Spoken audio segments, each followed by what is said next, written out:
Akang kan udah biasa di ikan ya. Kelebihan bioplock sama di sana apaan, Kang? Ini ada berapa kolam, Kang? Bioplocknya? Ini 20. 20 ya? Ya, 20. Biasanya satu bioplock ini bisa panen sampai berapa sih, Kang? Sari tebu lah glukosanya seperti itu. Jadi sisa-sisa makanan ini dirubah oleh molekul-molekul ini jadi makanan. Jadi sisa makanan juga jadi makanan lagi gitu.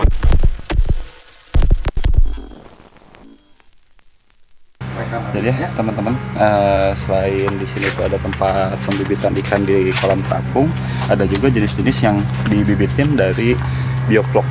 Nah, bioplock itu apaan sih? Kita lihat langsung ke lokasinya.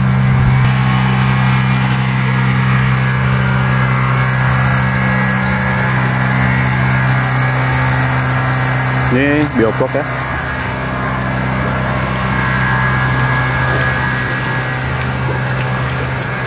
Jadi kita lagi di kolam bioplock. Kita lihat bioplocknya seperti apa.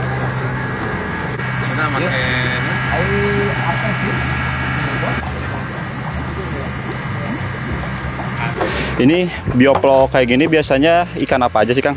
Ikan nila. Ikan nila ya di bioplock ini ya. Ini berarti di sini semua ikan nila. Ya, nila. Nila merah sama nila hitam. Tapi Kang, kelebihan Akang kan udah biasa di ikan ya. Kelebihan bioplock sama di sana apaan, Kang?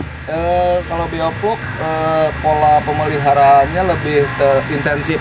Ini ya. Lebih terkontrol. Terus ada semacam dari segi kesehatannya juga lebih ya terkontrol. Dari segi kesehatan, terus dari segi mutu dan kualitas lebih bagus yang di bioplock gitu. Kang, nah, kalau ada sentuhan teknologinya, ada semacam yang pakai aerasi, terus yang vlognya itu kan lebih irit pakannya nih. Lebih irit pakan ya. Irit pakan, Kang, ini teh bioplocknya biasanya apa aja sih? Bionya? Ini pakai molase. Molase namanya. Molase ya. Soalnya kan di sini juga jadi sisa makanan terintroduksi dengan molase M4 atau ya sari tebu lah glukosanya seperti itu. Jadi sisa-sisa makanan ini dirubah oleh molekul-molekul ini jadi makanan. Jadi sisa makanan juga jadi makanan lagi gitu, diproses secara kimia. Tapi Kang, saya pengen nanya itu kan ikan itu menjadikan kotorannya itu amonia ya? Ya. Nah, amonia itu dibuang apa didiemin ini selama proses ini? Amonia ini karena akumulasi dengan salah satu yang pakai molase itu memakai M4 seperti itu diubah oleh bakteri pengurai menjadi makanan juga.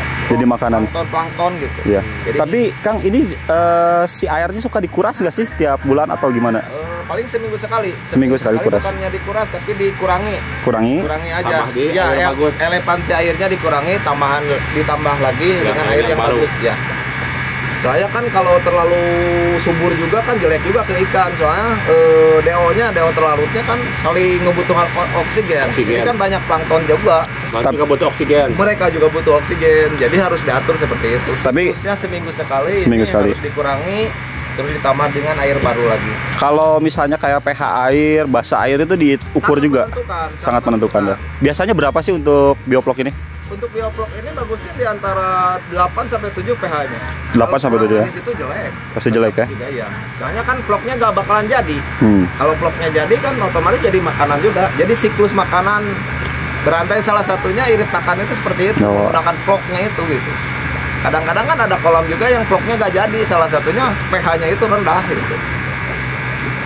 Itu teman-teman. Oh, ini kalian nggak punya laut tapi pengen bikin kolam ikan bisa kayak gini. Gak ada istilahnya, gak ada penghalang lah. Selama ada peluang, selama ada kemauan yang kuat. Kalau misalkan dibandingkan dengan kolam terapung, lebih menguntungkan mana kira-kira menurut Kakang? Kalau di kolam terapung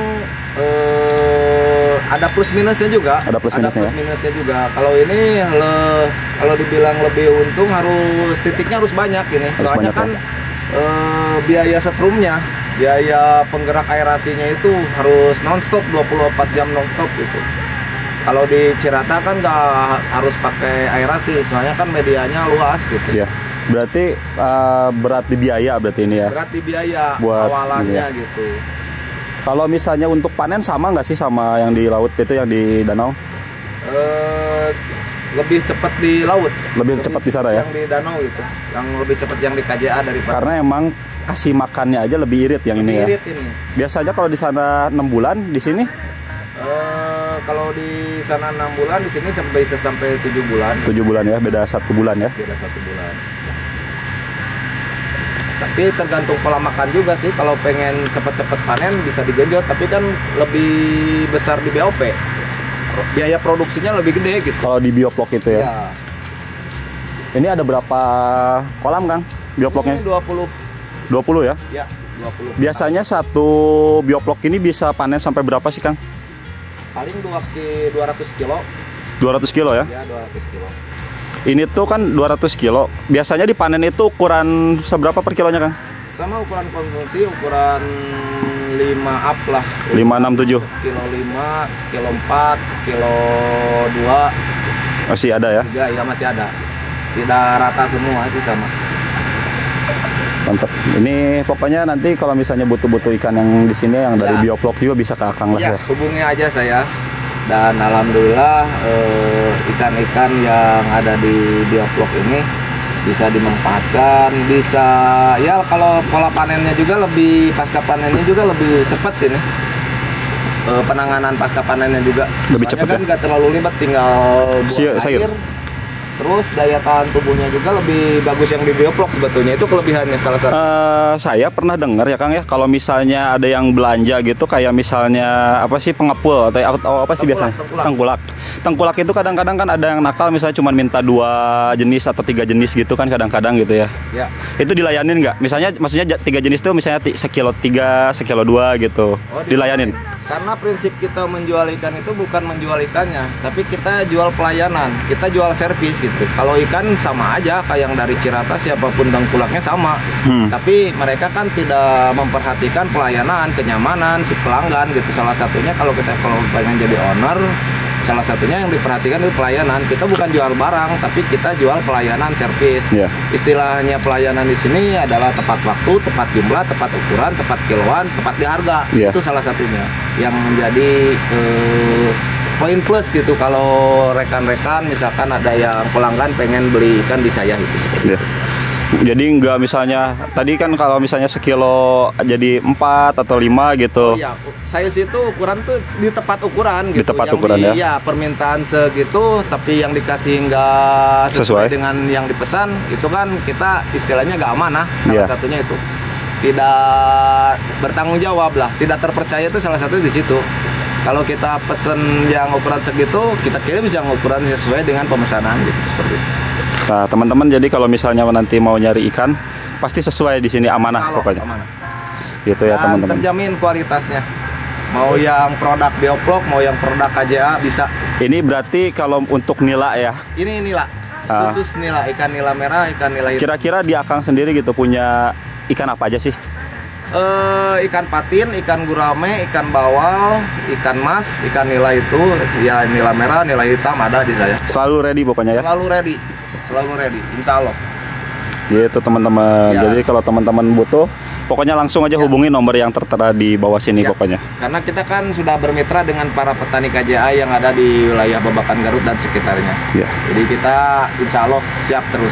Kang, kalau misalnya nggak mau ngehubungin nih, misalnya nggak ngehubungin WA gitu, mau kesini, ini lokasinya di mana sih Kang? Di daerah Babakan Garut, Desa Kertajaya, Kecamatan Ciranyang, Kabupaten Cianjur. Daerah Babakan Garut. Ya. Siap. Hubungi aja lah, mau ke Kang Atep atau Kang Abuy di sini. Oke, teman-teman, baik, berarti terima kasih ya. Ya, siap. Kang, kalau misalnya ada orang nih pengen bekerja sama bikin yang seperti ini, boleh nggak Kang ke Akang? Boleh, hubungi. Hubungi aja ya. Kita sharing lah, berbagi sedikit pengalaman lah. Kalau ilmu masih jauh lah, saya juga masih belajar gitu. Itu nih teman-teman juga kalau ada yang pengen bikin bioplok gitu ya, bisa lah sharing-sharing di daerah sini juga ya. Atau misalnya mau di daerahnya gitu, bisa sharing-sharing. Teman-teman. sedikit tentang pembudidayaan ikan melalui bioblog ya teman-teman ya. Teman-teman siapa tahu ada yang tertarik untuk belajar masalah bioblog juga bisa menghubungi Kang Abuy gitu ya, atau mau beli ikan juga bisa langsung ke Kang Abuynya ya. Terima kasih telah menonton video saya. Jangan lupa like, comment, dan subscribe.